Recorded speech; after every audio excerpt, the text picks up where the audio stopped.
So they're saying you, Rob and Edgar, need to work with the office of the Unitarian Universalist Association that's supposed to handle complaints about clergy abuse. They call it the Office of Ethics and Safety now.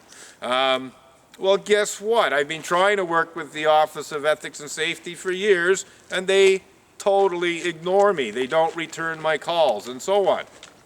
And I made the point to the UUMA when I responded to their letter that, no, actually, it's the Office of Ethics and Safety that has to work with me.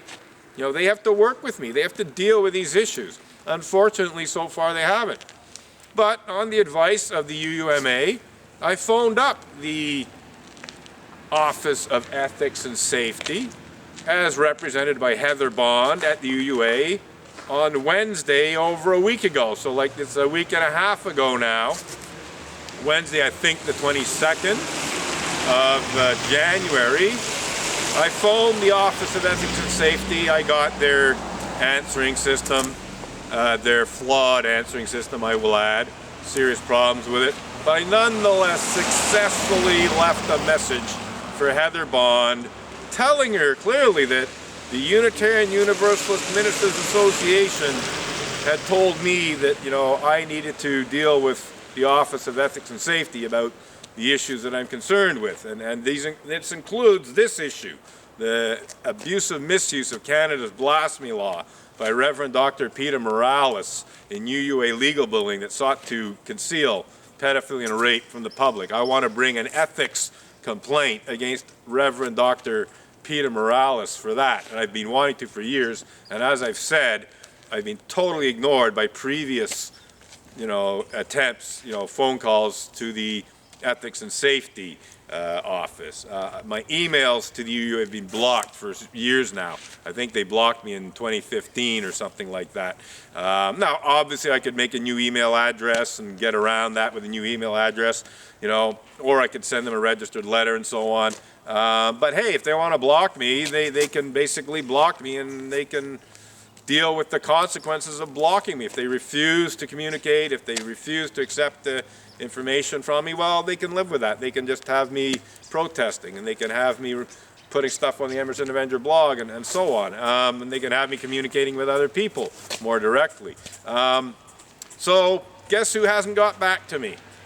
Heather Bond, so far, has not returned my calls. And I made it clear when I called Wednesday a week and a half ago that I expected a timely response. I said, please respond at the latest by Wednesday the week later. Well, that Wednesday rolled by and no response.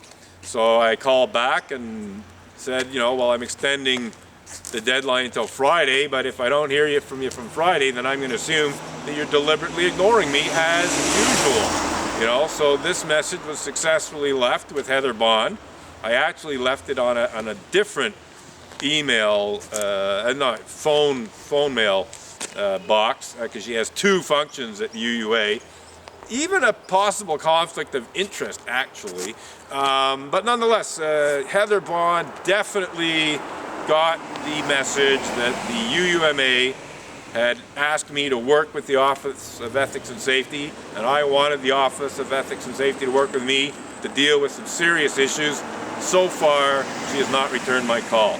Obviously, I will be following up on that, but this is exactly what happens. It's stonewalling, institutional stonewalling, total refusal to deal responsibly with serious ethical breaches, such as the false accusation of blasphemous libel that was brought against me by the Reverend Dr. Peter Morales-led UUA administration in June of 2012. I made it very, very clear, just checking the time here, I made it very clear that I expected, I got a police car with lights coming. Okay, so police showing up. So I made it very, very clear to the UUA that they needed to formally withdraw that false accusation of blasphemous libel. They needed to apologize for it publicly, and they needed to tell the truth about just how many Unitarian Universalist ministers are guilty of pedophilia and rape. Hello, good morning. Bon matin. Ça va? So I got a police car showing up. So I'm just going to put down the picket signs. We'll have a little chat here. Bonjour. Il y a un petit problème? So.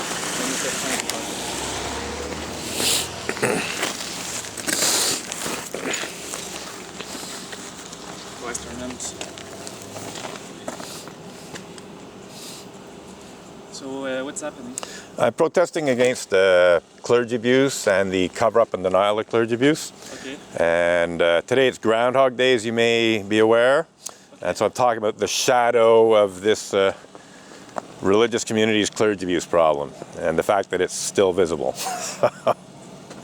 Okay, so that they cover up and deny pedophilia and rape? Yes. Okay. Yeah. How long have you been here? This morning? Yeah. Since about 9:30. Do you have a piece of ID with you? Yes. Okay. Can I see it, please? Sure. I don't think I'm obliged to, if I'm not mistaken, but I will nonetheless cooperate. David Ventura, you could?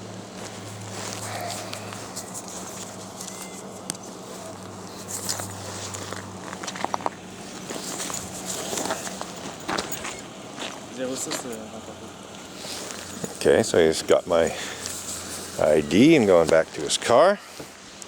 So we'll see what happens. Oh, and the battery's dying again. I'm gonna have to change the battery.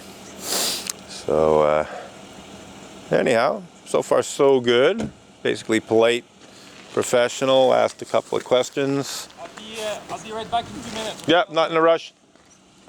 Oh, he's got another call. Oh, he's leaving with my Medicare card. Okay.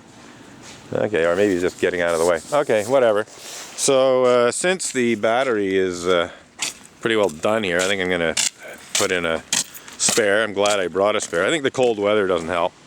So he just backed off a bit. I don't know why. I guess he just wants privacy, I guess. So yeah, because my battery is showing it's about to go, I'm going to have to put in another one.